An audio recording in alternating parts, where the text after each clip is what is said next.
Buenas tardes, son ya las 4 de la tarde. Muchas gracias a todos los presentes desde Retina Comunidad Valenciana.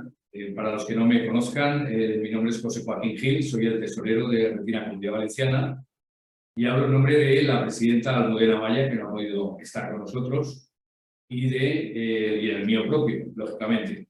En el afán de Retina Comunidad Valenciana por impulsar charlas profesionales y informativas y divulgativas, pues hoy nos encontramos aquí con Pablo Pardo, abogado, y que va a tratar temas jurídicos relacionados con la incapacidad, con las pensiones, con cualquier tema relacionado con esto, como digo, y que solventará las dudas que podáis tener. Repito, gracias a todos y presento brevemente al ponente. Pablo Pardo es licenciado en Derecho por la Universidad Autónoma de Barcelona, socio fundador del despacho Estudio Jurídico Pardo, con sede en Barcelona y Valencia. Es especialista en Derecho de la Seguridad Social y acredita más de 20 años de experiencia en este sector, así como en la tramitación de incapacidades y cualquier otro tipo de asuntos ante la Seguridad Social y ante los tribunales de justicia. Lleva colaborando con esta asociación, con Retina Comunidad Valenciana, desde 2005 y en estos 18 años pues ya forma parte de la familia de nuestra asociación, en la que además de profesionales a disposición de los socios, son también amigos. Dicho todo ello, doy paso a Pablo para que se dirija a vosotros y espero que sea del máximo interés. Muchísimas gracias y buenas tardes.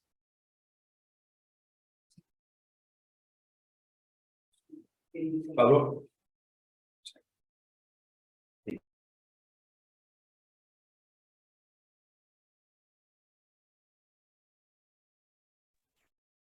Hola, buenas tardes a todos. En primer lugar, pues lo que quería era agradecer tanto a la asociación el que me brinde la posibilidad de daros esta charla en el día de hoy, a José Joaquín también por la introducción que ha realizado. Y nada, en principio simplemente, pues bueno, os vengo a hablar un poco de los temas que ha introducido José Joaquín, temas de incapacidades, temas de, bueno, sobre todo a la vista de la nueva doctrina, temas de incapacidades relacionadas con la baja visión y sobre todo a la vista de la nueva doctrina del Tribunal Supremo, que ha venido un poco a cambiar todo el panorama que se venía dando con anterioridad desde hace bastante tiempo.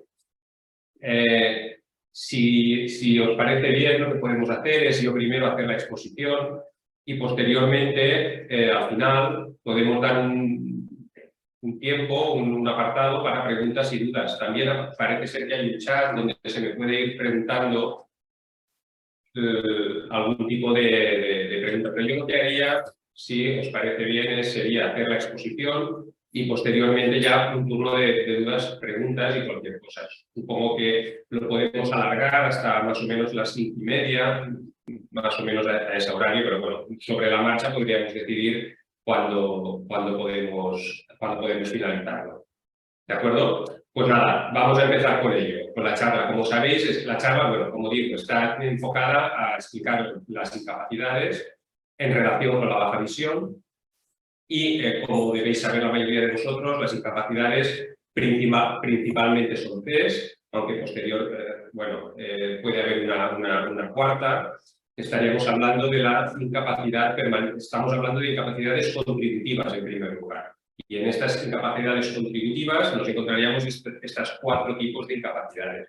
Sería la incapacidad permanente total, como la primera de ellas, una incapacidad permanente que inhabilita para la profesión habitual, pero permite realizar otro tipo de profesión que sea compatible con la limitación que cada uno acredite que tenga. Esta sería la tercera incapacidad.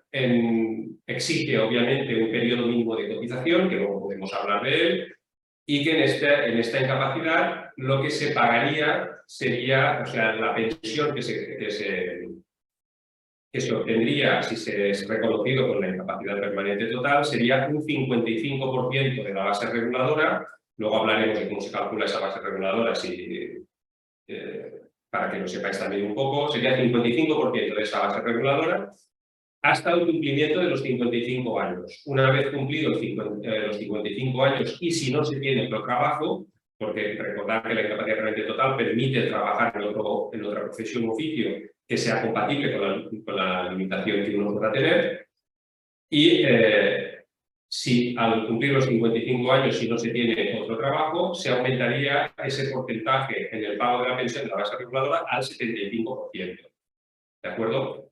El segundo grado, el grado intermedio de la incapacidad permanente será la incapacidad permanente absoluta. Esta incapacidad permanente inhabilita o incapacita para toda profesión o trabajo reglado, y se compensaría esta circunstancia con una prestación del 100% de la base reguladora. Normal, hay muy pocas profesiones compatibles con la incapacidad permanente absoluta, pero sí que existen algunas. O sea, el hecho de acceder a una incapacidad permanente absoluta no impide que se tenga que dejar de trabajar obligatoriamente. Sí que hay alguna profesión que es compatible. Esto siempre lo tiene que autorizar el INS. O sea, siempre que se tenga la intención de compatibilizar una incapacidad permanente con un trabajo diferente al que se tenía previamente, hay que pedir una autorización al INS para que éste decida o valore si es compatible o incompatible con el tipo de limitación que cada uno tenga y, por lo tanto, la autorice o no. Es una autorización que tendría que ser previa. Esta incapacidad permanente absoluta, por ejemplo, la típica profesión que es compatible con una incapacidad permanente absoluta es, por ejemplo, el trabajo en la ONCE como vendedor de cupón, pero habría más. Por ejemplo, hay profesiones artísticas que también podrían ser compatibles o alguna otra. Como digo, es el 100% de la base reguladora y, en principio, con las excepciones de la compatibilidad del trabajo, ya impediría el realizar otro tipo de profesión o trabajo reglado. Y, finalmente, entramos en la gran invalidez. La gran invalidez, como también debéis saber, es la incapacidad o la situación que incapacita para el trabajo, para realizar cualquier tipo de trabajo, con las excepciones que hemos dicho antes, de compatibilidad, pero que además se necesita la ayuda de tercera persona para realizar los actos esenciales de la vida. Este es un poco el objeto de la charla de hoy, sería el de la gran invalidez, por cuanto es este tipo de incapacidades relacionadas sobre todo con la baja visión las que la doctrina jurisprudencial ha cambiado completamente el punto de vista. De hecho, lo que ha hecho es pues dificultar un poco más el acceso en este tipo de incapacidades relacionadas con la baja visión, y luego lo explicaré. En la incapacidad permanente, en grado de gran invalidez, la base reguladora que se paga es un 100% de la base reguladora, pero se añade un complemento de gran invalidez que se calcula pues, que es el 30% de la última cotización a la Seguridad Social antes del hecho causante, más el 45% de la base mínima de cotización.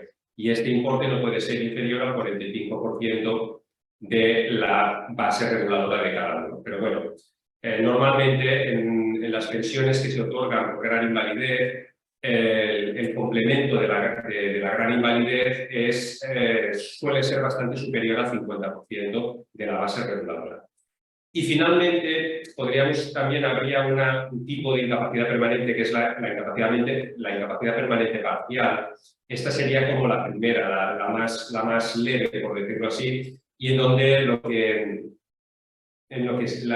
se abona, o sea, es una incapacidad permanente que no impide seguir trabajando en la profesión habitual, pero el rendimiento que haces en esa profesión disminuye. Se entiende que hay más del 33%, no es el 33%, es estimativo, y por lo tanto lo que se hace es compensar esa baja de rendimiento en la propia profesión habitual, que no se pierde, con una indemnización a tanto alzado, que se abonan los 24 meses de las últimas cotizaciones a la Seguridad Social a partir del hecho causante, o sea, del hecho causante para las 24 mensualidades. Como digo, Es una incapacidad, es una indemnización que se abona tanto al SADO, la cantidad que resulte de esas 24 cotizaciones de la Seguridad Social, mensualidades de cotizaciones a la Seguridad Social, y que no impide seguir trabajando en la misma profesión que se venía ejerciendo hasta ese momento. Es una incapacidad que realmente normalmente solo se concede o se concede principalmente cuando deriva de un accidente de trabajo. Y precisa o requiere un previo tiempo de estar de baja. Y cuando se está de baja, al acabar esa baja, pues se entiende que las secuelas que quedan no incapacitan de manera permanente al trabajador, pero sí que reducen el rendimiento en las funciones del puesto de trabajo y, por tanto, en ese sentido es lo que se compensa a través de la indemnización. Bien, en cuanto a la gran invalidez, que es un poco el cambio de doctrinal que se ha producido en relaciones a la baja visión, voy a explicar un poco hasta este momento qué es lo que se tenía en cuenta para conceder la gran invalidez por este tipo de situaciones. Hasta este momento llevábamos prácticamente 40 años en la misma línea doctrinal o de la misma línea de actuación. Lo que se entendía es que una persona con baja visión, y baja visión se entiende, o con ceguera, podríamos decir baja visión en el marco de la ceguera legal, o sea, se considera que es ceguera legal, cuando una agudeza visual en ambos ojos es inferior a 0,1, con la mayor de las correcciones posibles. O un campo visual sea inferior a menos de 10 grados en ambos ojos, entonces se considera que si se cumple cualquiera de estos dos parámetros visuales, se estaría en situación de ceguera legal. Esto la jurisprudencia y la normativa, pero principalmente lo ha modulado la jurisprudencia, ha considerado durante todos estos años que las personas que podían acreditar una baja visión en estas condiciones, es decir, menos de 0,1 de agudeza visual corregida en ambos ojos, o menos de 10 grados del campo visual, se entendía que se estaba en situación de ceguera legal y que, por lo tanto, era tributario o era beneficiario de la gran invalidez. Lo único que se exigía posteriormente es que esta situación no viniera, o sea, no se diera ya desde el inicio, antes del inicio de la vida laboral. Es decir, que si cuando uno empieza a trabajar ya tenía esta situación de ceguera legal, si ha desarrollado una vida laboral larga, se entiende que esa misma limitación no es susceptible para luego conseguir a través de esa limitación la incapacidad permanente, porque se entiende que ya ha desarrollado la vida laboral. Este era el único requisito que se exigía, más o menos, había otras peculiaridades, pero en principio era esta. Por lo tanto, para conseguir la gran invalidez, lo que se tenía que acreditar era que en el momento del inicio de la vida laboral no se estaba en una situación de ceguera legal, aunque la visión fuese baja, es decir, se permitía una visión al inicio de la vida laboral de 0,1 en alguno de los ojos para luego pasar posteriormente con los años a una situación a una capacidad visual inferior al 0,1 para poder acceder a la gran invalidez, siempre con el requisito de que esa situación visual no fuera anterior al inicio de la vida laboral. Normalmente en estas situaciones ya viene el INS de inicio cuando se tramitaba el expediente inicial, o ya bien posteriormente en el juzgado a través de una demanda y de la celebración del correspondiente juicio, se conseguía el objetivo de poder conseguir la gran invalidez. Y así lo había establecido, lo había ido modulando la jurisprudencia a lo largo de los años y parecía ser que esta jurisprudencia era bastante pacífica al respecto. ¿Qué ha ocurrido recientemente? Pues que en la Sala Social del Tribunal Supremo, el Pleno de la Sala Social del Tribunal Supremo se reunió para resolver un recurso de casación para unificación de doctrina en el que se planteaba una situación como la que os estoy contando. Y lo que ha hecho es dictar una sentencia reciente que cambia completamente el parámetro, los parámetros, o cambia o añade un requisito suplementario para conseguir la gran invalidez. Y esto es importante tenerlo en cuenta porque las personas que quieran iniciar un trámite de incapacidad permanente deberán tener en cuenta que no únicamente van a tener que acreditar la capacidad visual, tanto en el momento inicial del inicio de la vida laboral como en el momento del hecho causante, es decir, cuando se pide la incapacidad permanente, que antes eran los dos requisitos únicos, porque se entendía que era una cuestión objetiva, se entendía que una persona con esa baja visión, obviamente se necesitaba en algún momento del día la ayuda de tercera persona y obviamente como consecuencia de ello era el beneficiario, o sea, se le podía conceder el tributario de la gran invalidez. Esto es lo que cambia con esta sentencia del Tribunal Supremo que han dictado pues, el 16 de marzo del 2023, hace muy poco, nos enteramos hace poco más de un mes de la existencia de esta sentencia, y lo que viene a decir es que de acuerdo con todo lo que se ha dicho hasta ahora en relación a la doctrina para acceder a la gran invalidez o baja visión, era así, pero que además se tenía que acreditar o se tiene que acreditar ahora específicamente en el caso concreto que se necesita la persona que pide la gran invalidez, necesita ayuda de tercera persona para realizar los actos esenciales de la vida. Y esto es un cambio importante, es un cambio sustancial, porque antes no se pedía este requisito, era como una concesión objetiva cuando se cumplían los requisitos de baja visión que hemos mencionado antes, y ahora sí que se exige este requisito suplementario. ¿Y por qué es importante? Porque no es fácil de conseguir. Es una prueba que nos exigen ahora y que en ocasiones nos cuesta. ¿Por qué? Porque ¿cómo se puede acreditar que se necesita ayuda de tercera persona en estos casos? Pues bien, a través, por ejemplo, del certificado de grado de discapacidad emitido por la Consellería de la Generalitat, ¿no? La Consellería de Igualdad y Políticas Inclusivas de la Generalitat Valenciana, pero en casos de visión, y sobre todo en Valencia, en otras comunidades, es un poco, he visto más por temas de visión, donde se concede el baremo de tercera persona, pero en Valencia, en Cataluña, en Aragón también, es complicado que por temas de visión concedan el baremo de tercera persona. Lo habitual es lo contrario, no se concede ese baremo de tercera persona. Por lo tanto, esta es una prueba que sería objetiva, que sería irrefutable para un juzgado, para el INS, es complicado de conseguir solo por el tema de la visión.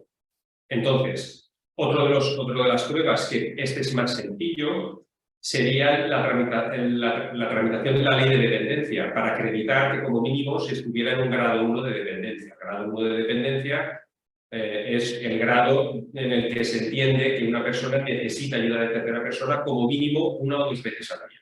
¿Vale? Con este grado 1, que es el inferior, hay 3 grados, es el inferior, con este grado 1 nosotros entendemos que ya sería suficiente para poder acreditar esa ayuda de tercera persona. Estas serían las dos pruebas más reputables. Luego hay pruebas con una pericial médica, lo que pasa es que siempre es una pericial de parte, un informe de los servicios sociales o que dijera de servicios sociales o del asistente social que dijera que el graduado social me refería, que dijera que efectivamente del estudio del día a día de la persona se desprende que necesita ayuda de tercera persona. O también la aplicación de índices que son conducentes a acreditar también la necesidad de ayuda de tercera persona. Por ejemplo, el índice de Bartel, que se le llama, que es un índice que aplica el médico de cabecera, normalmente el médico de familia, a efectos de la concesión del grado de discapacidad. En este índice de Bartel se hacen una serie de preguntas y en función de cómo se contesten, pues si se puede caminar solo 50 metros, si se puede no subir escalones, si se es independiente al ir al lavabo, etcétera, etcétera, se puede constatar también que el tipo de dependencia de la persona. O el índice de Don Brody, también es otro de los índices que se aplican en la medicina o en el sector médico para acreditar también el tipo de dependencia. Esta, en definitiva, es un poco el cambio jurisprudencial que ha habido ahora. Yo entiendo que este cambio jurisprudencial se ha hecho porque no se quiere seguir concediendo tantas grandes invalideces como hasta el momento, se quiere impedir el acceso a la gran invalidez en algunos casos, en la mayoría de los casos, y por lo tanto está dificultando esa consecución de la gran invalidez. Sobre todo yo creo que está pensado para las personas que trabajan en la OCDE, o principalmente, pero va a afectar también al resto. Nosotros, en los juicios que estamos haciendo posteriores al 16 de marzo del 23, ya se nos está alegando esa circunstancia y estamos recibiendo ahora primero las primeras sentencias al respecto. Por lo tanto, es un tema que es muy reciente, que no sabemos todavía cómo se va a interpretar y que los juzgados que van a hacer, pero lo van a tener más fácil si se quiere denegar la gran invalidez. Por lo tanto, hay que tener en cuenta que en estos casos, si se quiere iniciar un expediente de gran invalidez, cuando se acredita la capacidad mínima suficiente, se tendrá que tener en cuenta que habrá que aportar algo más, no solo el informe médico del oftalmólogo diciendo pues qué agudeza visual se tiene o qué campo visual se tiene en ese momento y compararla con el que se tenía en el momento del inicio de la vida laboral. Por lo tanto, esto es importante que se tenga en cuenta y que lo tengáis en cuenta. Este es un poco el cambio que hay. Estamos ya, como digo, estamos a la espera de ver cómo se interpreta o cómo actúan los juzgados y el propio INS en la aplicación de esta nueva doctrina, pero realmente es una situación a tener en cuenta. En cuanto a estamos hablando siempre de incapacidades permanentes contributivas, obviamente, que implican que se ha tenido que cotizar a la Seguridad Social durante un previo tiempo anterior, o sea, un mínimo tiempo. Las cotizaciones mínimas dependen también en función de la edad de la persona que accede o que interesa o que tramita la incapacidad permanente. Las personas que tienen menos de 31 años tienen que cotizar un tiempo más reducido, que es un tercio entre la edad de los 16 años, del cumplimiento de los 16 años, hasta el cumplimiento del hecho causante, cuando se tramita la solicitud, es decir, solo un tercio de ese tiempo. Y las personas que tienen más de 31 años tienen que cotizar como mínimo 5 años, pero depende de las edades, les van a pedir hasta un máximo de 8 años. Y siempre tienen que tener cotizados la quinta parte de esos años que le van a pedir cotizados dentro de los últimos 10 años hasta el hecho causante. Son, como digo, incapacidades de tipo contributivo y, por lo tanto, exigen una cotización previa con un tiempo mínimo a la Seguridad Social. También existe la posibilidad de incapacidades permanentes o prestaciones que no son contributivas.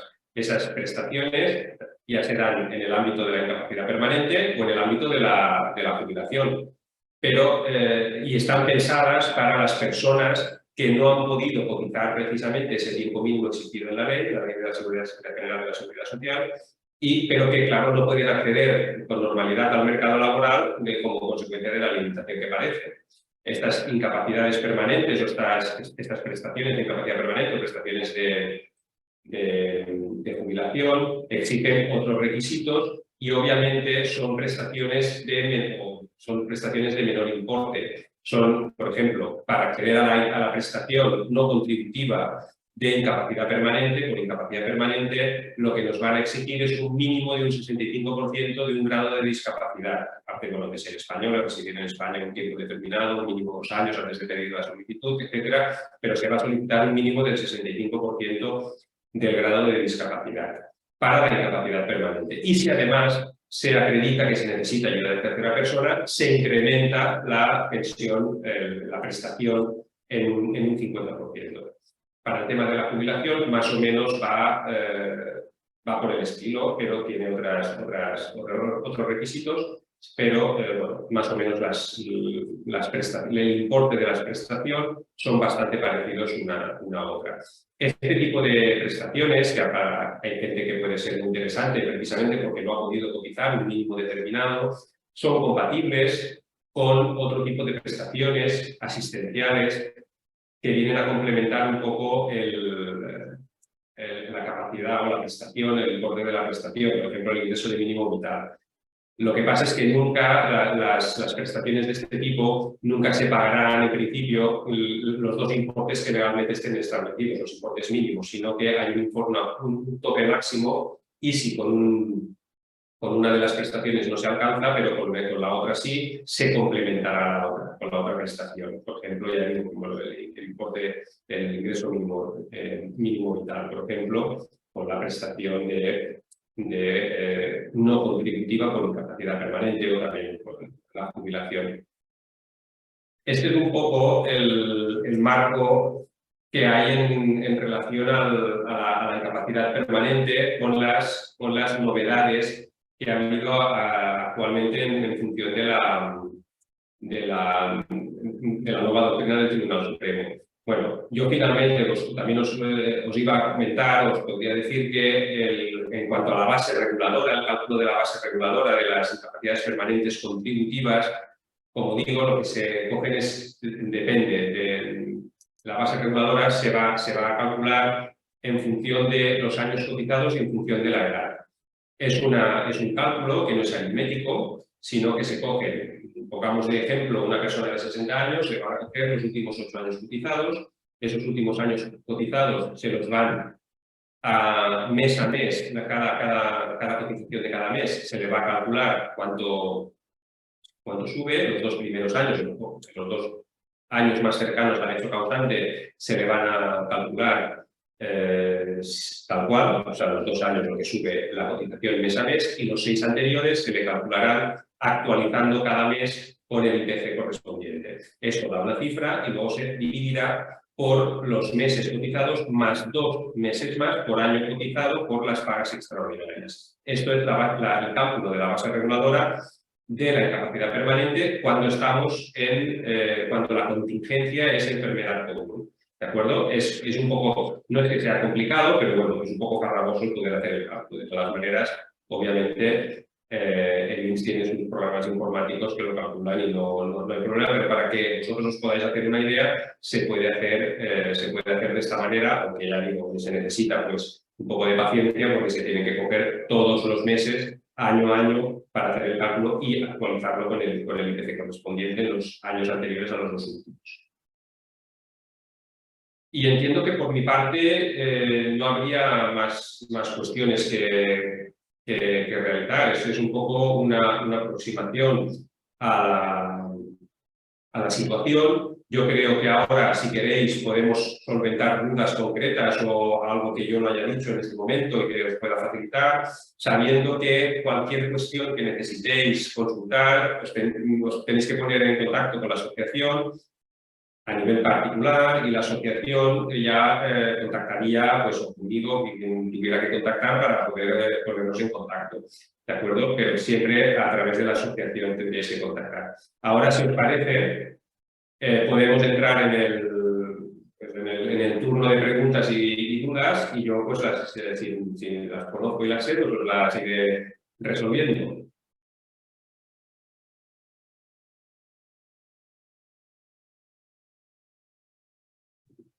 Sí. Para poder...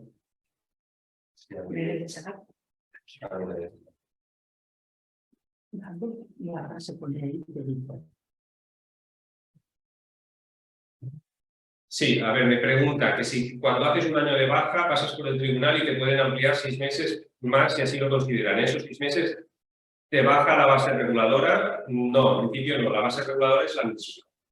La base reguladora, para efectos de la incapacidad permanente, todo el tiempo que estés de baja te van a cotizar por la misma base reguladora. O sea, que no es como, por ejemplo, la base reguladora de efectos de la prestación por desempleo, que sí que va bajando en función, va variando en función del tiempo. En este caso no, sería siempre la misma base de cotización. Me preguntan también si es de carácter retroactivo. No entiendo a qué se refiere muy bien, pero sí, o sea, cuando se solicita una incapacidad permanente, si no te la concede de inicio, o sea, el trámite, voy a explicar un poco el trámite de la incapacidad permanente para que lo tengáis en cuenta. Cuando se quiere presentar una incapacidad permanente,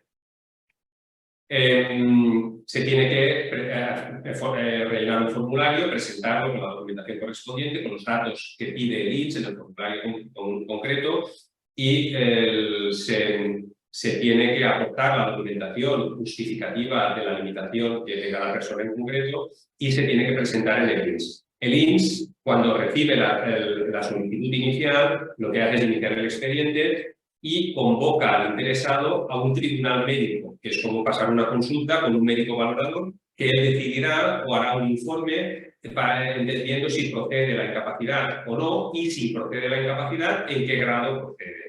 Si nos dijeran que sí, pues prácticamente no hay efectos retroactivos. Desde la primera resolución que concede la incapacidad, ya se pagará la prestación.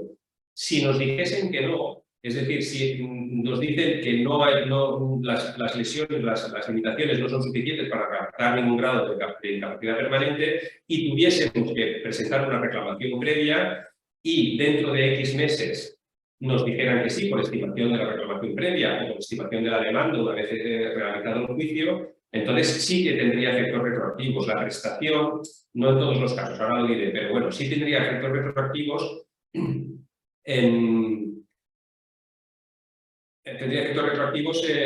desde la fecha de la primera denegación de la incapacidad permanente. ¿Qué ocurre? Hay excepciones, por ejemplo, si se está de alta laboral, porque no es imprescindible estar de baja laboral. Si se está de alta laboral, pues la fecha de efectos del pago o del devengo de la prestación será en la fecha en que se deje de estar de alta laboral. ¿Vale? Pero en principio sí que habría efectos retroactivos en bastantes casos, en estos casos que decimos. Voy a recuperar un poco la...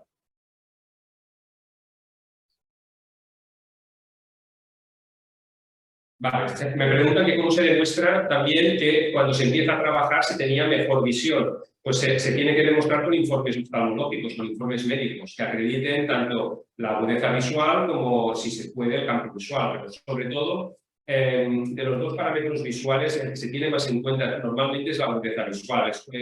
Es como el que la jurisprudencia ha demarcado más y ha delimitado más y lo tiene más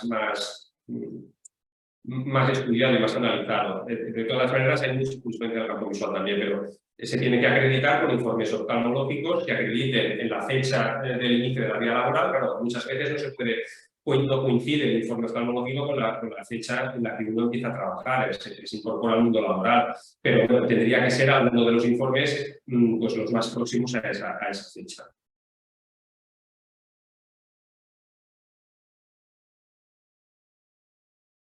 Vale, también me preguntan que si tiene una incapacidad permanente absoluta con un grado de discapacidad del 83 y acaban de concederle un grado 2 de la ley de dependencia, si eso es suficiente para pedir la gran invalidez.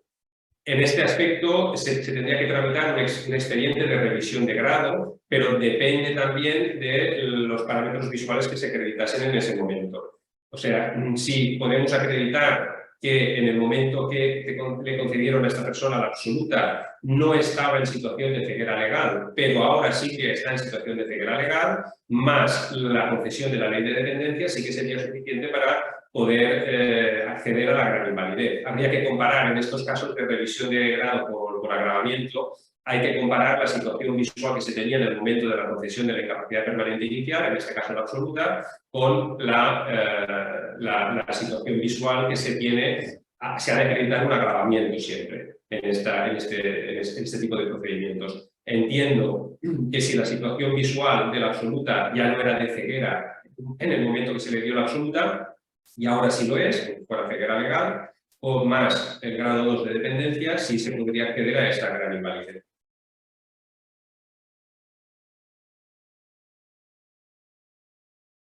También me pregunta, si cuando firmas el contrato del último trabajo ya se tiene ceguera legal, entonces se puede pedir incapacidad o no. Sí, lo relevante es que no se tenga ceguera legal en el inicio. Se puede pedir una incapacidad cuando se tiene, o sea, posteriormente se ha adquirido o sea, se tiene la ceguera legal, pero anteriormente no, con otros trabajos no. Ahí surge la duda de si se puede acceder a una incapacidad permanente total, porque la total es la que incapacita para la profesión habitual. Entonces puede ser que nos digan que en el último trabajo, como ya se estaba en ceguera legal, para esa incapacidad no se puede acceder. Eso nos hemos encontrado alguna vez en el juzgado, los abogados de INS nos han alegado esta situación. Pero yo entiendo que de igual manera, si en el momento del inicio de la vida laboral no se estaba en ceguera legal y posteriormente se ha devenido en la situación de ceguera legal y se han concatenado otros trabajos, entiendo que sí. De hecho, hay dos sentencias del Tribunal Supremo, son de 13 y 14 de julio del 2021, que están diciendo en relación a una persona que empezó a trabajar en la ONCE con ceguera legal, pero que previamente no tenía esa ceguera legal, que sí que tiene derecho a acceder a la gran invalidez, porque lo relevante es la capacidad visual en el momento del inicio de la vida laboral.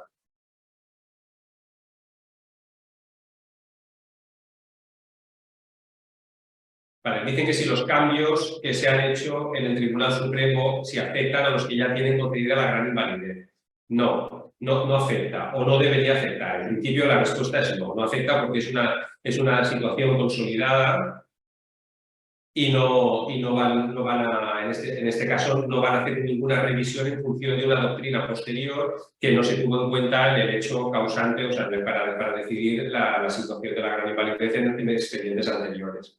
Lo que sí que afecta a la jurisprudencia son los expedientes que todavía están en trámite. Incluso los que están en sentencia no firme, o sea, que están en sentencia reconocidos, pero que ha sido recurrida por el INS y que tienen que ir al Tribunal Superior de Justicia, pues es posible que sí que les afecte porque la norma general es que la doctrina nueva se tiene que aplicar con retroactividad. Hay ciertas excepciones, pero la normativa general del Tribunal Constitucional es que sí que se tiene que aplicar con retroactividad, pero retroactividad en los procedimientos que se tienen que decidir, no los que están decididos ya. Los que están decididos ya no tienen que afectar para nada esta situación.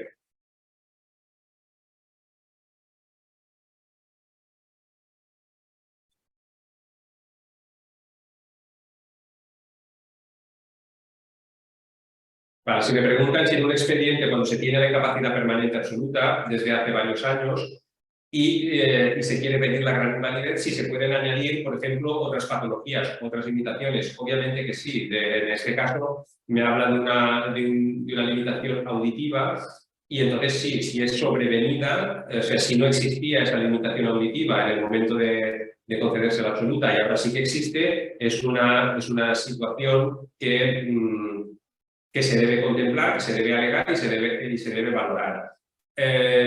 Me pregunta si en este caso también hay que acreditar en la tercera persona. Es posible que lo pidan, es posible que lo pidan. Lo que pasa es que en una situación donde, además de la visión, también hay un problema auditivo, también es posible, no lo sabemos porque es muy reciente, pero es posible que sean más laxos en el tema este y, por lo tanto, decidan no ser tan exigentes con la acreditación puntual, con un documento objetivo de la ayuda de tercera persona.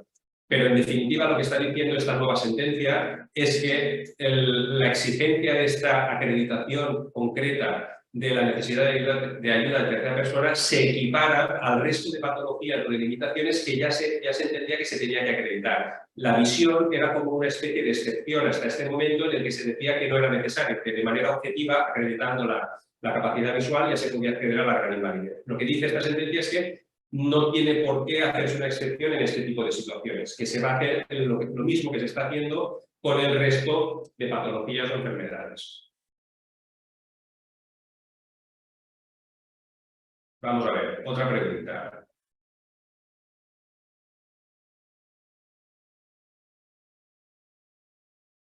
Vale, me preguntan también si a efectos, si la persona que accede a la incapacidad no está en el régimen general, sino en una mutualidad alternativa. Entiendo mutualidad alternativa porque tiene como si fuera un abogado, un arquitecto, entiendo. Eso será en función de lo que se tenga contratado por la mutualidad alternativa. Como no se está en el régimen general, no se tramita por el régimen general. Se tendrá que tramitar por lo que cada uno parte. Si a la mutualidad alternativa se refiere un FACE, por ejemplo, los funcionarios el cálculo de la base reguladora es diferente, no es lo mismo, pero bueno, va en función de la última cotización, de la última nómina que se está cobrando. Pero bueno, también los requisitos son completamente diferentes. Siempre, yo he hablado de requisitos siempre de la seguridad social. O sea, si fueran muy fácil, o sea, la seguridad social engloba el régimen general y el régimen RETA, el régimen de los autónomos. ¿De acuerdo? Estos dos regímenes. Las mutualidades alternativas van diferente y la mutualidad de los funcionarios civiles del Estado, el MUFACE, va diferente también.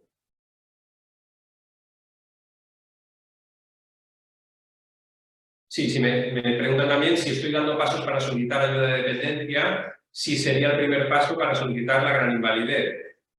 No es que sea obligatorio, no es que sea necesario, pero claro, sí que a la vista de cómo está ahora la jurisprudencia, sí que sería lo más recomendable, que se iniciasen cuanto antes en los trámites de la ley de dependencia, por ejemplo, o los del grado de discapacidad, porque aparte son trámites que no son muy ágiles, que ya sabéis que tardan varios meses en reconocerse, porque bueno, tiene un procedimiento, los retrasos por acumulación de expedientes que ya sabemos, etcétera, etcétera. Por lo tanto, sí que sería interesante que si se tiene esta posibilidad, que se iniciasen los trámites. A lo mejor, a veces por temas de economía procesado, también puede ser conveniente de iniciar los trámites sin tener esa prueba y esa prueba tenerla como mínimo el día que pudiéramos acceder a juicio. Lo que sí que es relevante es tener esa prueba el día que tenemos, porque los plazos, más o menos desde que se tramita un expediente de incapacidad permanente, nos puede llevar, si tenemos que ir a juicio, finalmente a hacer el juicio, podemos estar hablando de entre año y año y medio actualmente, desde que se presenta el expediente inicial hasta que vamos a juicio. Entonces, lo que sí que es realmente interesante es que esa prueba de la dependencia, por ejemplo, se disponga de la misma en el momento de hacer el juicio. Lo digo porque no es imprescindible, porque nos están llegando resoluciones que se tramitaron antes del dictado de esta sentencia y que la han resuelto el INS con posterioridad, o sea, cuando ya están aplicando esta sentencia, que sin acreditar dependencia ni grado de discapacidad, nos están dando la gran invalidez también. Es decir, hay situaciones en las que yo lo que no puedo decir es porque si tenemos que ir a juicio nos alegan la sentencia del Tribunal Supremo y a veces en ocasiones el INS directamente le concede a la persona interesada la gran invalidez sin necesidad de tener que haber acreditado pues, la ley de dependencia o la necesidad de ayuda de tercera persona por otra vía. Recientemente, la semana pasada, nos llegó uno de un expediente de revisión de grado en el que era por campo visual y yo avisé al cliente de que cuidado que nos pasa esto. Pues bueno, solo con la solicitud inicial le han reconocido la gran invalidez sin necesidad de otro tipo de prueba diferente que la propia acreditación de la capacidad visual actual. Por lo tanto, el INS es posible que valore en situaciones, que siga valorando en situaciones de baja visión el poder seguir concediendo grandes invalideces en las mismas condiciones que lo hacía actualmente. Por eso decía que es posiblemente esta sentencia o esta doctrina seguramente la tendrán muy en cuenta en trabajadores de la ONCE, pero a lo mejor no lo aplican tanto el INS. Los juzgados creo que será diferente, pero el INS a lo mejor no lo aplica tanto en situaciones de personas que no han trabajado, que pueden estar afiliadas a la ONCE, pero que no han trabajado en la ONCE. Me preguntan si de alta laboral se puede solicitar la incapacidad. Sí, efectivamente, de alta laboral se puede solicitar la incapacidad.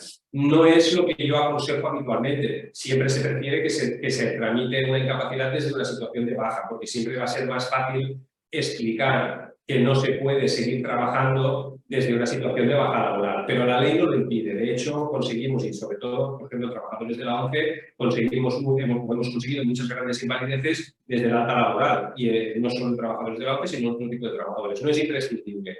También se puede solicitar. Si a mí me preguntan qué es lo que yo prefiero, obviamente prefiero que se tramite desde una baja laboral. Pero hay en ocasiones que, pues, por la economía, por otras situaciones, no se puede coger la baja o pedir una baja y se tiene que tramitar el expediente desde la alta laboral. Es uno de estos casos, es cuando he dicho antes que no había retroactividad en el pago de la prestación.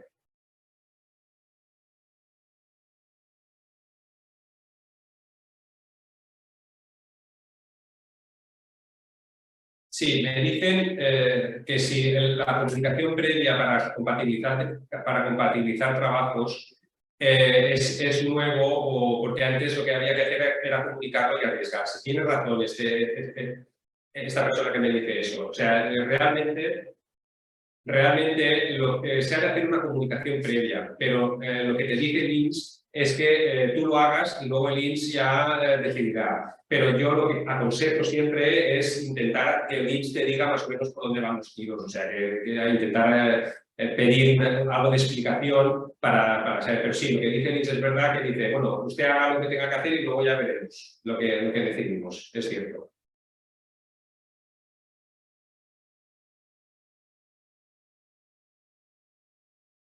Me preguntan también si es obligatorio o si es obligatorio o si está obligado a comunicar a la empresa una discapacidad. Yo entiendo que no es obligatorio, no hay ninguna obligación. Lo que sí que puede ser conveniente, depende de las situaciones, puede ser conveniente en algunos casos para poder pedir una adaptación del puesto de trabajo. Se puede tener también el temor de que si se dice la incapacidad, pues la empresa tome algún tipo de decisión en contra del trabajador y tal. No es obligatorio. No hay ninguna obligación de decir que se tiene una discapacidad, pero bueno, puede ser interesante para, a lo mejor, se puede con discapacidades, se puede pedir pues readaptación en horarios diferentes, tipo de trabajo, etcétera, etcétera. No debería haber ningún tipo de represalia por esta circunstancia, ningún toma de decisión al respecto que por el hecho de tener algún tipo de discapacidad, reconocido algún tipo de grado de discapacidad.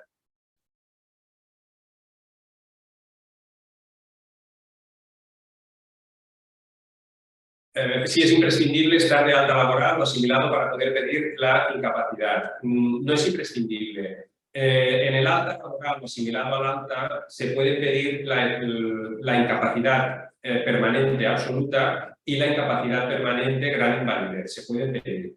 Lo que pasa es que lo que van a pedir son 15 años cotizados, no los últimos 8 máximo. ¿Vale? Aquí se va a pedir 15 años cotizados. Y a la que no vas a poder acceder si no estás dado de alta o asimilado al alta, no vas a poder acceder a la incapacidad permanente total, porque se entiende que no tienes una profesión habitual. Pero sí, o sea, desde una situación de no alta laboral o asimilación al alta, se puede acceder a una incapacidad permanente. Hay que cumplir unos requisitos, pero se puede acceder.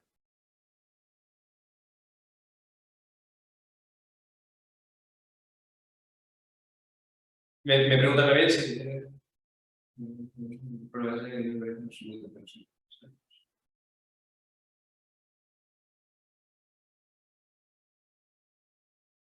Sí, me pregunta que con una miopía magna, con una agudeza visual de 0,4 y 0,6, ¿qué probabilidades hay de una invalidez absoluta? Yo con un 0,4 y con un 0,6 creo que no llega para una incapacidad absoluta. Eso sería coger la escala de Becker, ver la pérdida de la capacidad visual en cuanto a agudeza visual y ver, pero con un 0,4 y 0,6 la pérdida de capacidad visual en cuanto a agudeza visual es muy poca. Entonces, solo con eso, con el 0,4 y 0,6, yo creo que no es suficiente para la incapacidad permanente absoluta. Hay que tener en cuenta que el límite de edad máximo para pedir la incapacidad permanente serían los 65 años. Lo que pasa, ahora, tal como está actualmente la legislación, serían los 65 años los que han cotizado más de 35 años. Los que han cotizado menos, nos vamos a 66 años y pico, sería la edad legal de jubilación, a los 66 y algo. Esta sería la edad límite para pedir la incapacidad permanente. No podemos pasarnos de esa edad. O bien 65, si se ha cotizado por los 35 años previos, o los 67, los 76 con 3 o 4 meses, quiero recordar, hasta si en cotizaciones inferiores a esos años. Bueno, me vuelven a preguntar si las grandes invalideces ya concedidas y si están consolidadas, no hay problema, no se van a retirar ninguna gran invalidez a este respecto. También me preguntan que se tiene la absoluta y con el tema de la independencia, el médico de cartera me realizó el índice de Bartel con resultado de dependencia leve. ¿Qué grado de este tipo de dependencia? Bueno, el índice de Bartel con el grado de dependencia leve, habría que mirar el índice de Bartel, pero a mí me parece que necesitaríamos algo un poquito más que una dependencia leve como prueba objetiva para acreditar la dependencia de terceras personas o la necesidad de terceras personas. Me parece que es algo quedaría un poco justo. Realmente es una dependencia, te están acreditando que es una dependencia, pero claro, al ser la dependencia leve, seguramente en los ítems que te preguntan, en la mayoría de ellos se pone que se es independiente o que se puede hacer la mayoría de las cosas. Entonces ahí seguramente iríamos un poco pocos. Si se tiene tramitada la ley de dependencia, con el grado 1 entiendo que sí que sería suficiente. Al menos tenemos alguna sentencia que nos está diciendo que ya como mínimo con el grado 1 ya podríamos acceder a la gran invalidez. Pero eso también dependerá de la interpretación de los jueces en su momento. Hay jueces más laxos con esto, más favorables a conceder las grandes invalideces, y hay jueces que no lo entienden y que entienden que una baja misión no es susceptible de la gran invalidez y se van a acoger a lo que sea para no concederla. Nos pasa también.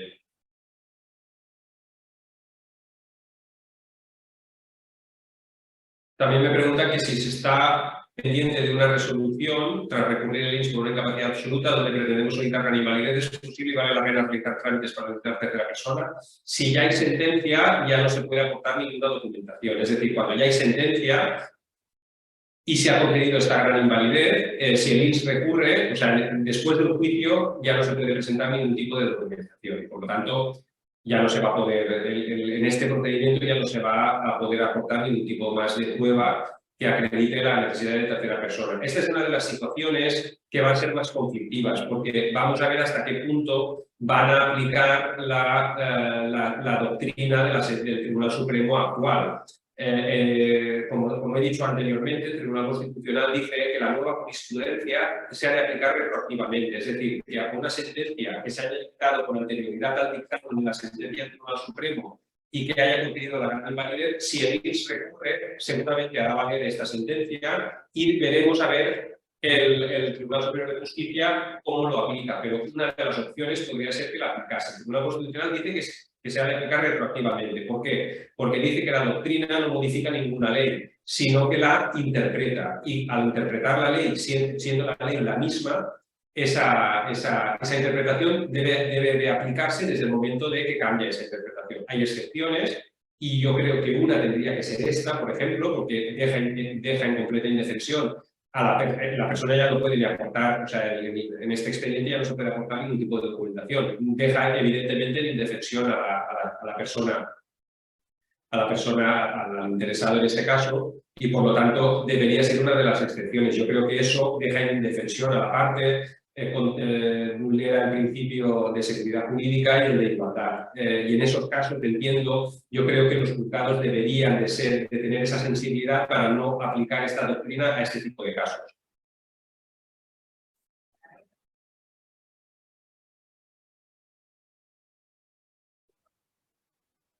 Me dicen que si con una persona pues, que lleva 7 años con una incapacidad permanente absoluta, con un 90% del grado de discapacidad y que ha perdido visión, pero que no necesita no necesita ayuda de tercera persona.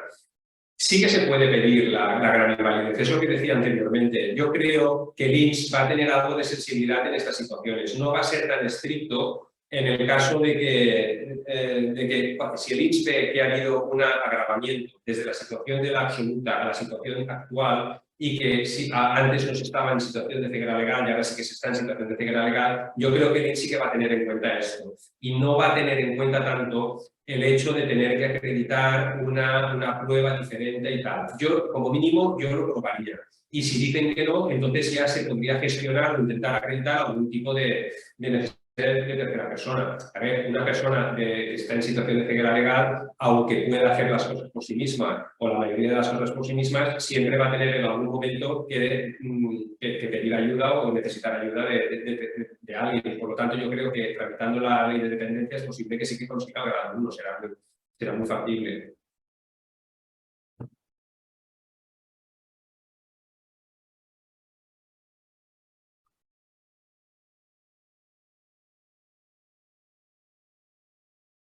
A ver, me preguntan que una persona con un 66% de discapacidad y que en la actualidad lleva 23 años cotizados, ¿a qué edad se puede jubilar legalmente? Ahora no lo puedo calcular, no se puede calcular, así más o menos no se puede calcular. Hay una ley que dice que las personas que tienen más del 65% te bonifica años, por cada año trabajado, te bonifica o te regala, te bonifica una serie de años, ¿no?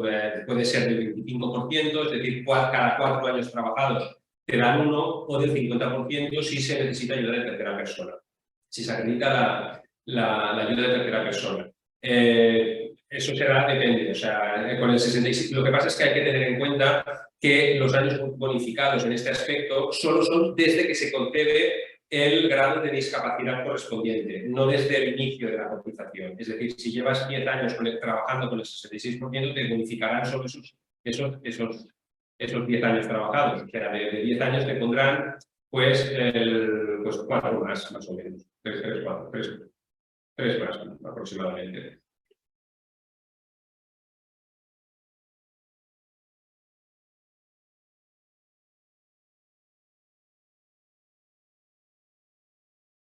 Sí, me preguntan también si con 50 años, con una discapacidad del 99% y una degeneración macular, en un ojo pero en el otro también se está iniciando y en activo laboralmente, se puede empezar a tramitar una incapacidad laboral. Depende se podría empezar. Tendríamos que mirar la capacidad visual del ojo con degeneración macular, el ojo que se tuviera menos visión, y en el otro ojo. Una incapacidad permanente absoluta, la normativa, no hay una ley que lo diga específicamente, pero más o menos la aplicación de leyes anteriores o de leyes derogadas que se utilizan ahora también a modo orientativo, como la Ley de Accidentes de Trabajo del año 56, que está derogada, pero orientativamente se suele utilizar también. Ahí lo que se nos dice, quiero recordar que es el artículo 4 o 40, no recuerdo bien.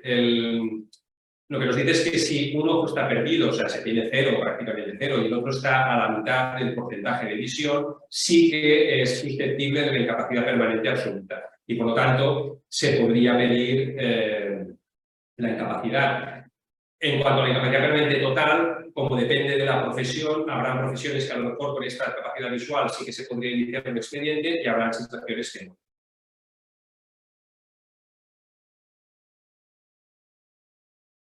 Me preguntan también que si ya se tiene concedido una gran invalidez, pero que si hacen revisiones, entonces sí que me afecta la nueva doctrina.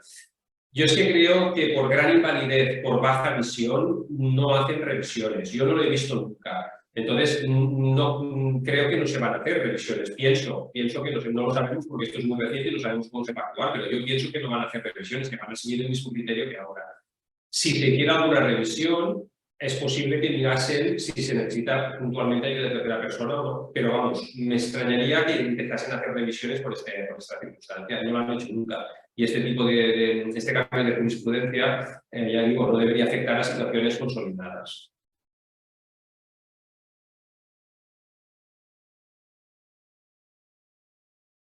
Me preguntan más o menos cuánto tiempo pasa desde que se presentó un expediente de gran invalidez, pasando ya al tribunal médico hasta que la resolución del INS, y si se le niega, si debe recurrir. Más o menos están pasando desde que pasas al tribunal médico hasta que se resuelve el expediente, pueden pasar lo normal antes de la pandemia era que en un par de semanas se tuviera la resolución. Ahora puede pasar un mes perfectamente sin resolución, incluso algo más. Y que si hay que recurrir, se les pedirá, o sea, se les aplicará la nueva doctrina, pues seguramente se les aplicará la nueva doctrina. Por lo tanto, sería interesante iniciar alguna tramitación pues, de alguna prueba de la ley de dependencia, del grado de discapacidad, de los índices de Bartel, a nivel médico, etcétera, etcétera. También me preguntan en qué consiste la pensión no contributiva. La pensión no contributiva, lo he explicado antes, pero es la que se concede a las personas que no han podido cotizar durante el mínimo legal que establece la ley. O no han cotizado nunca o han cotizado menos. Por ejemplo, si se tiene 30 años, pues ha cotizado 6 meses y entonces no se llega al mínimo que le pide la ley. Entonces, sí, se puede tener un derecho a una pensión no contributiva, pero en este caso se tiene que acreditar siempre que se tiene un 65 o más de grado de discapacidad. la pensión no contributiva por incapacidad permanente. Y la jubilación es acreditar que se tiene más de 65 años, ¿vale? Y el grado de discapacidad.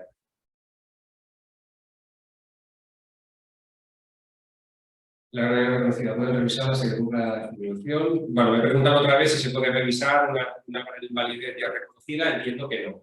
Objetivamente, el INS tiene la facultad de revisar cualquier situación. O sea, la ley le permite esa facultad, pero yo en temas de grandes invalideces por baja visión no lo he visto nunca. En casi 20 años no lo he visto nunca. 18 años no lo he visto nunca. He visto revisiones por otros tipos. Lo que sí que se revisa bastante frecuentemente son situaciones de patologías psiquiátricas, depresiones, trastornos de agorafobia, etcétera, etcétera. Eso sí que se están muy pendientes para revisar. Incluso pues, he visto también revisiones en personas trasplantadas, por ejemplo, de riñón, en los que antes se hacía una diálisis y por lo tanto no se podía trabajar. Con el trasplante se ha mejorado la sintomatología y se ha revisado la incapacidad permanente.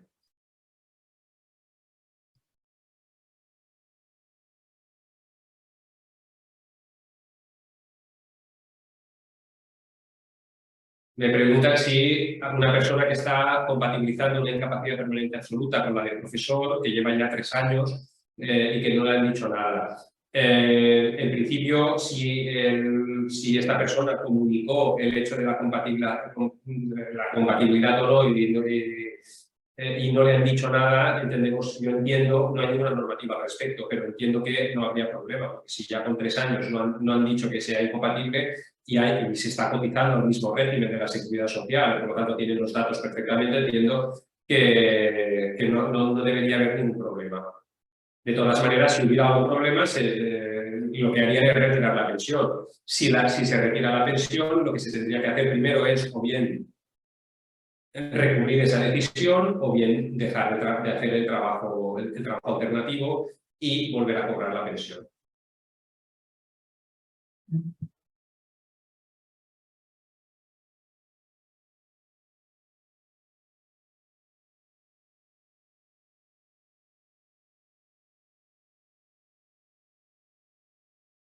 A ver, también me pregunta que hay, pues, en el tema de la agudeza visual, que fluctúa esta persona en función de cuando se producen las revisiones trimestrales.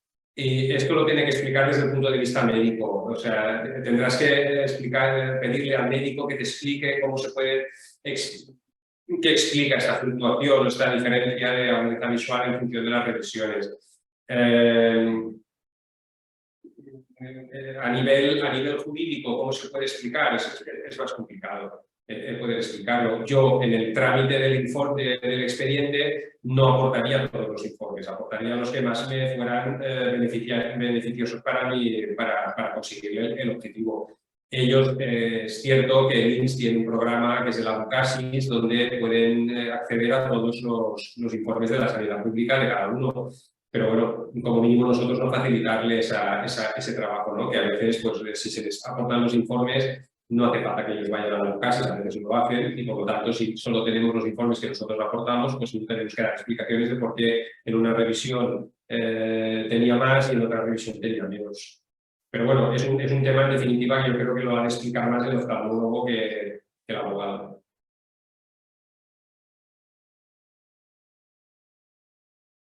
Vale, en los años la visión empeora y hace falta una tercera persona. Se puede tener rivalidades para evitar la incapacidad de asuntos, es un requisito de la actividad legal.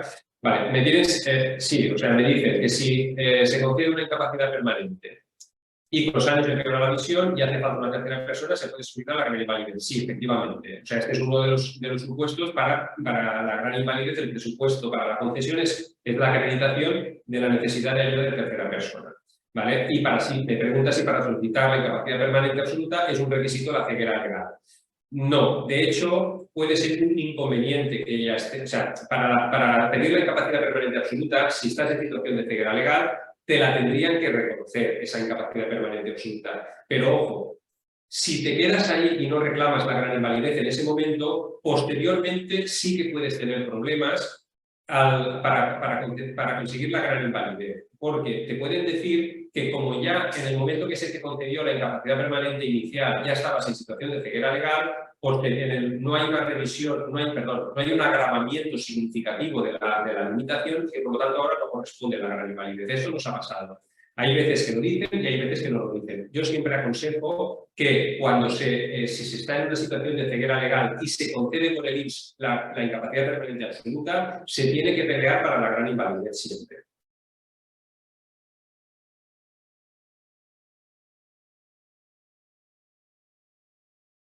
Vale, me pregunta que tiene un 84% de discapacidad, pero soy extranjero con residencia. ¿Qué opciones puedo tener? Los extranjeros con residencia tienen los mismos derechos que los españoles, siempre que la residencia sea legal. Lo que se ha de acreditar son los requisitos de cotización mínima y el requisito de la baja visión. Pero sí, al tener la residencia en España se puede acceder a la incapacidad. Siempre que se reúnan los requisitos, tanto de cotización como de oftalmológicos. Vale, si se ha cotizado lo suficiente, pero no se está trabajando ni apuntado al paro, para solicitar invalidez debo empezar un nuevo trabajo o darme de baja. Es lo que hemos dicho antes. O sea, desde la situación de no alta o asimilada al alta, se puede acceder a una incapacidad permanente. Pero se tienen que cumplir unos requisitos. Por ejemplo, se tiene que haber cotizado mínimo 15 años y 10 últimos años dentro de esos 15, ¿vale? No se puede acceder desde una situación de no alta a la incapacidad permanente total.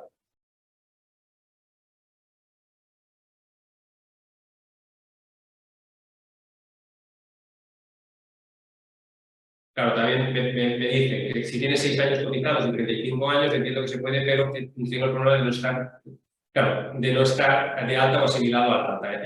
Efectivamente, con 6 años cotizados, si no se está de alta ni asimilado al alta, el requisito de la cotización mínima no lo cumples y por lo tanto no vas a poder acceder a la incapacidad permanente. Deberías de conseguir algún trabajo y aquí como mínimo podrías acceder, depende, con 35 años te van a pedir seguramente 5 años cotizados, 5 años seguramente, y por lo tanto sí que podrías acceder en el caso de que tuvieras otro trabajo, de que consiguieras otro trabajo y al cabo de desarrollar durante un tiempo determinado, sí que podrías optar a la incapacidad permanente total o a la absoluta o a la gran invalidez.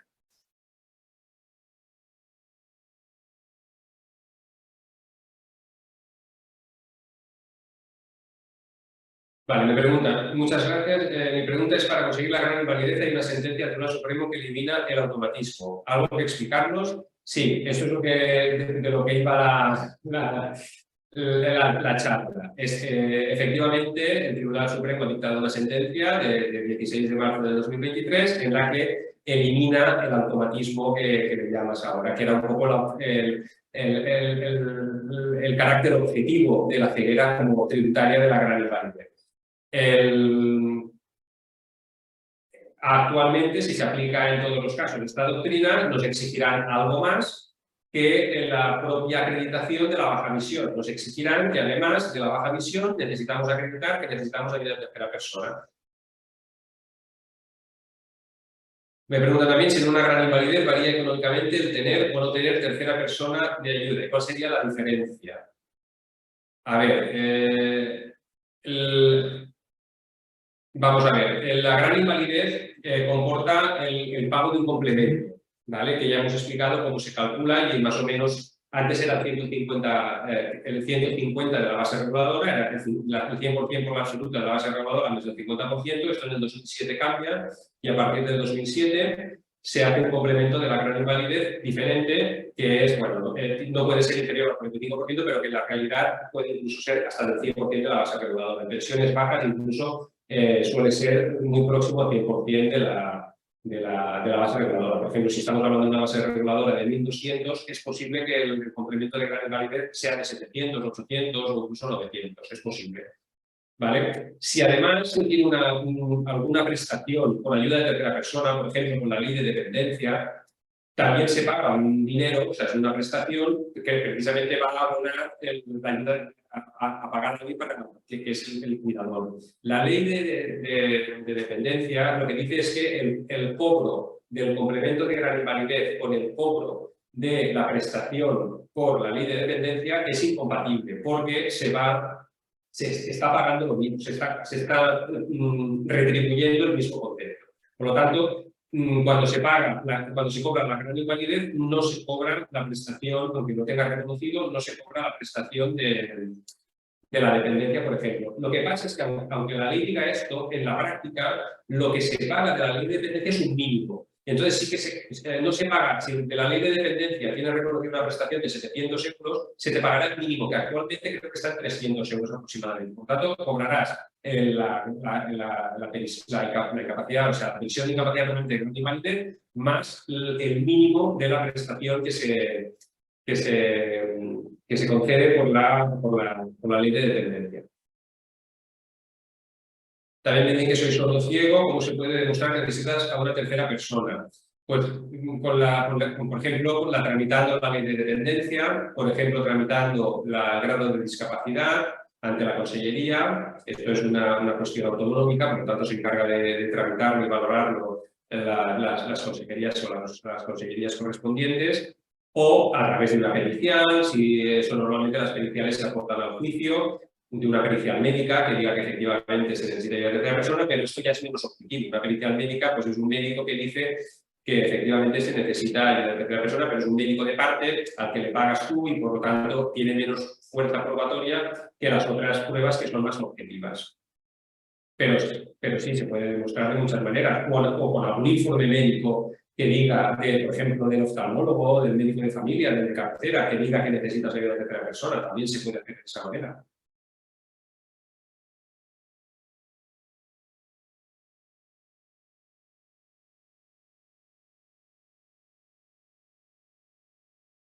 Vale, y me dicen, para jubilarse con un grado de discapacidad del 33%, ¿en cuántos años se acortaría los años de cotización? Con un 33% en principio no se van a acortar los años de cotización. Tienes que acreditar mínimo un 65% de grado de discapacidad. No debería... No se acortan los plazos, o sea, no se bonifican años no hay bonificación por años trabajados. Y esta es la última pregunta que me hacéis. Si queréis hacer alguna otra pregunta, estáis a tiempo. Pues en principio, hasta las 5:30 habíamos establecido como el horario máximo. Son las 5:12. Podemos, si queréis, contestar algún otro tipo de pregunta. Bueno, me preguntan si el enlace del vídeo se va a pasar. Sí, en principio sí. Esto ya se encargará la asociación de pasarlo, pero creo que sí que se va a pasar el enlace para poder ver la charla desde el principio.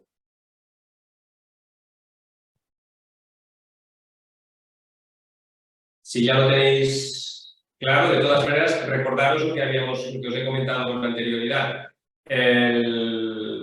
Cualquier cuestión que tengáis o duda que tengáis a partir de ahora, o os metéis en la charla también, os tenéis que poner en contacto con la asociación y ellos os orientarán y en función de la orientación que pues os pueden remitir ya a una entrevista con el abogado, con quien sea, ¿vale? Pero en principio tenéis que remitiros a la asociación para que ellos os asesoren y os guíen en todo este procedimiento, que eso es lo que hacen y lo hacen perfectamente. Bueno, me hacen una pregunta ahora, pero es que es tan extensa, que es un poco lo que es tan genérica, que es un poco sobre lo que ha ido completamente la charla. Entonces, me dicen que ahora que con un 75% y una absoluta con 20 años cotizados y 53 años se puede solicitar una jubilación. Con un 75% y una absoluta, con 20 años cotizados. No, o sea, a ver, se puede acceder a la jubilación en el momento que se tenga la edad legal de jubilación, pero en este momento, con 53 años, en principio no se podría acceder a la jubilación. Con la absoluta se tendrá que esperar a alcanzar la edad legal de jubilación.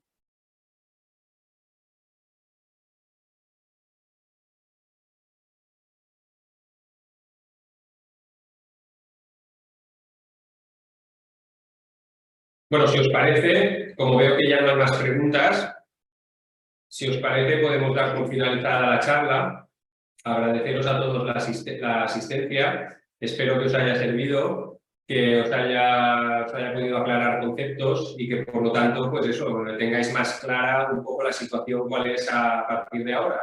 Como digo, más o menos yo creo que para muchos de vosotros va a ser bastante parecida a la actual, es decir, la tramitación va a ser bastante parecida a la actual, porque creo que el INS va a seguir concediendo grandes invalideces, en muchas ocasiones sin necesidad de esa acreditación puntual de la tercera persona, pero claro, hay que tenerlo en cuenta y hay que estar preparados para eso, ¿de acuerdo? Sobre todo, ya digo, que muchas de esta jurisprudencia que se hace a la vista en relación a la baja misión, se hace muchas veces teniendo en cuenta principalmente a las personas que trabajan en la ONCE, ¿vale? Vendedores del cupón o personal administrativo, etcétera, etcétera. Entonces, nada, yo creo que se puede seguir tramitando, seguramente el INS seguirán dando las incapacidades en este sentido, pero bueno, tenemos que tener en cuenta que es muy posible que tengamos que acreditarlo o tengamos que prepararlo un poco mejor a partir de ahora. Pues muchas gracias a todos vosotros y bueno, espero que os haya sido interesante y os haya sido de utilidad. Hasta luego.